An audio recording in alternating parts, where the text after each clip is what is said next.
तो ऐसा demon slayer जिसने अपनी लाइफ में कोई भी फाइट नहीं हारी, मुजान को इजीली ओवर पावर कर दिया, तांजीरो जैसे उसकी मेमोरीज के बल पे अपर मून्स को मारने के लायक बना और मुजान से फेस टू फेस फाइट की।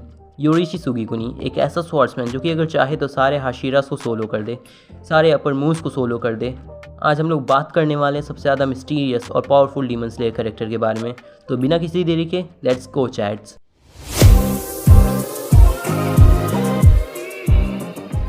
तो योरिची की स्टोरी हमें कुकुशिबो की मेमोरीज और तांजीरो के एंसेस्टर्स की मेमोरीज के थ्रू पता चलती है। तो ये स्टोरी टेक प्लेस करती है सेनगोकू एरा में, जहाँ पे दो ट्विंस पैदा होते हैं, मिचिकात्सु और योरिची। मिचिकात्सु और कुकुशिबो में कंफ्यूज मत होना, दोनों ही सेम कैरेक्टर हैं। तो योरिची और मिचिकात्सु के पापा बहुत ही पार्शियलिटी करते हैं दोनों के बीच में, क्योंकि योरिची के सर पे जो मार्क होता है उसकी वजह से उनके फादर योरिची को बैड ओमेन मानते हैं और योरिची को टेंपल जाने को बोलते हैं और मिचिकात्सु को एक समुराई, एक स्वॉर्ड्समैन बनने के लिए ट्रेन करते हैं। और योरिची 7 साल की उम्र तक एक भी शब्द नहीं बोलता है, इस डर में कि कहीं उसकी मौजूदगी, कहीं उसके शब्द उसके परिवार पर श्राप की तरह न बरसें, जैसा कि उनके पापा का मानना था। और इसी भेदभाव की वजह से सुगीकुनी फैमिली में योरिची के माता पिता हमेशा लड़ा करते थे और योरिची की माँ बिल्कुल खिलाफ थी अपने पति की मेंटालिटी के और वो चाहती थी कि दोनों बच्चों को इक्वली ट्रीट किया जाए। पर योरिची के पिता न केवल योरिची को बैड ओमेन मानते थे, बल्कि उन्होंने मिचिकात्सु और योरिची को एक साथ रहने से मना कर रखा था। वो मिचिकात्सु को योरिची के साथ खेलने नहीं देते थे और दोनों भाइयों के कमरे भी अलग कर रखे थे। और ये सब चीज़ें दोनों भाइयों के बीच के प्यार को कम नहीं होने देती। मिचिकात्सु अपने भाई को एक फ्लूट देता है, ये सोच के कि वो बोल नहीं सकता, पर जब वो 7 साल का होता है तो उसके पहले शब्द होते हैं, ब्रदर, या तुम्हें वर्ल्ड का बेस्ट समुराई बनना है, क्योंकि मुझे भी एक समुराई बनना है। और ये सुन के योरिची के भाई मिचिकात्सु की वुडन स्वॉर्ड उसके हाथ से फिसल जाती है, क्योंकि सबको लगता है कि योरिची बोल नहीं सकता और इसी वजह से योरिची की मदर ने योरिची को हानाफुडा इयरिंग्स भी दी होती हैं एज अ ब्लेसिंग कि शायद उसकी आवाज़ वापस आ जाए। पर योरिची की समुराई बनने के ड्रीम की वजह से मिचिकात्सु के मास्टर उस पर हंसते हैं और कहते हैं कि जो बच्चा अपनी माँ के साइड से चिपका रहता है वो कभी स्वॉर्ड्समैन नहीं बन सकता, कभी समुराई नहीं बन सकता।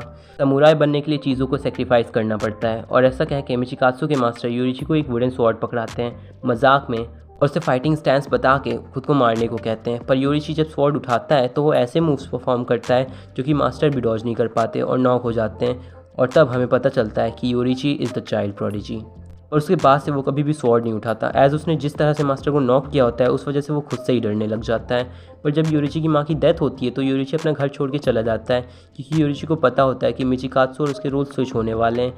एज वो एक चाइल्ड प्रोडिजी होता है और अपनी अच्छी स्वॉर्ड्समैनशिप की वजह से बहुत स्ट्रांग होता है, तो उसके पापा मिचिकात्सु के साथ वही पार्शियलिटी करेंगे जो उसके साथ हुई है।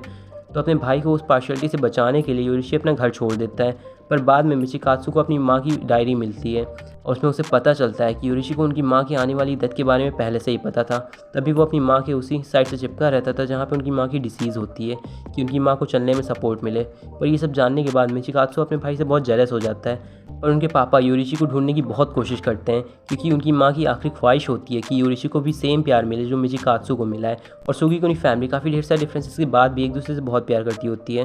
और योरिची को काफ़ी ढूंढने के बाद भी वो कहीं नहीं मिलता और हम देखते हैं अपना घर छोड़ने के बाद योरिची एक लड़की से मिलता है जिसका नाम होता है यूटा और योरिची को उससे प्यार हो जाता है और फिर योरिची उससे शादी भी कर लेता है। पर जब वो प्रेग्नेंट होती है तो योरिची हमेशा की तरह अपने काम से बाहर जाता है और अपनी वाइफ यूटा को कहता है कि वो शाम तक वापस आ जाएगा।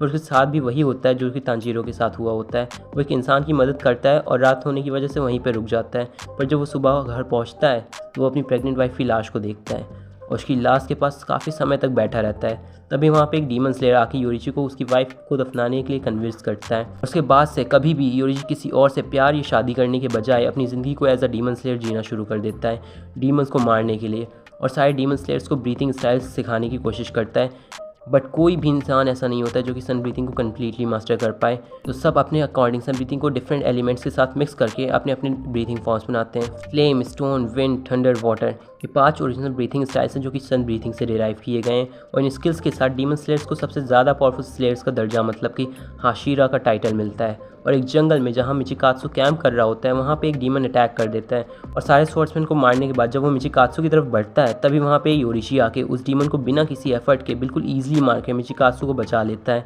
जिसे देख के मिचिकात्सु बिल्कुल शॉक रह जाता है, क्योंकि योरिची वो बच्चा नहीं था जिसको मिचिकात्सु जानता था, बल्कि उसने अपनी स्वॉर्ड्समैनशिप को अलग स्केल पे मास्टर कर लिया था। और वहाँ से मिचिकात्सु अपनी वाइफ और बच्चों को छोड़ के योरिची के साथ बेस्ट स्वॉर्ड्समैन बनने की जर्नी शुरू कर देता है। पर मिचिकात्सु भी सन ब्रीथिंग को यूज़ नहीं कर पाता, तो वो अपना ब्रीथिंग स्टाइल क्रिएट करता है, मून ब्रीथिंग, जो कि सेकंड मोस्ट पावरफुल स्टाइल भी है।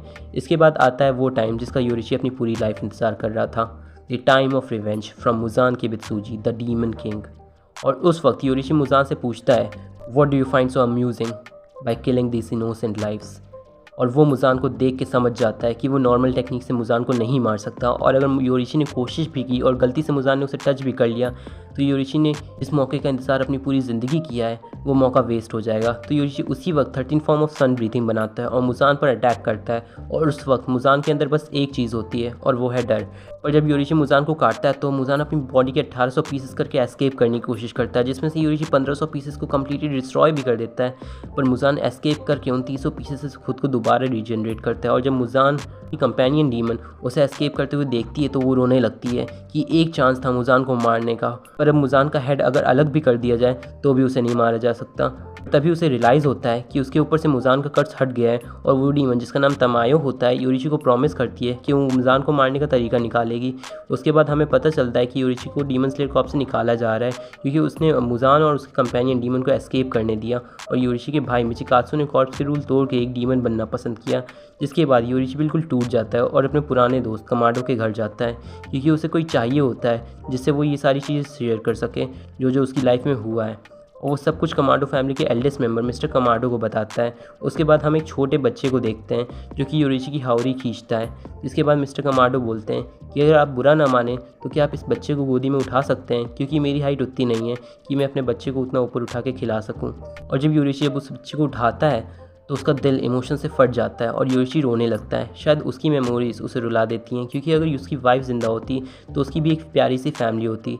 और जब मिस्टर कमाडो की वाइफ योरिशी को रोते हुए देखती हैं तो उनसे कहती हैं कि आप रोइए मत, मैं आपके लिए टेस्टी सा फूड बनाती हूँ और कुछ भी हो आप हमारे साथ शेयर कर सकते हैं। और उसके बाद योरिशी अपनी हानाफूडा इयररिंग्स मिस्टर कमाडो को देता है, और वो मिस्टर कमाडो को सन ब्रीथिंग की सारी टेक्निक्स भी सिखाते हैं। और फिर कमाडो फैमिली को छोड़ के योरिशी अपनी जर्नी को कंटिन्यू करते हैं। कमाडो फैमिली उन्हें रुकने को कहती है बट योरिशी नहीं मानते, और कमाडो फैमिली प्रॉमिस करती है कि वो सन ब्रीथिंग और हानाफूडा इयररिंग्स को उनके लिए हमेशा हर जनरेशन तक जिंदा रखेंगे।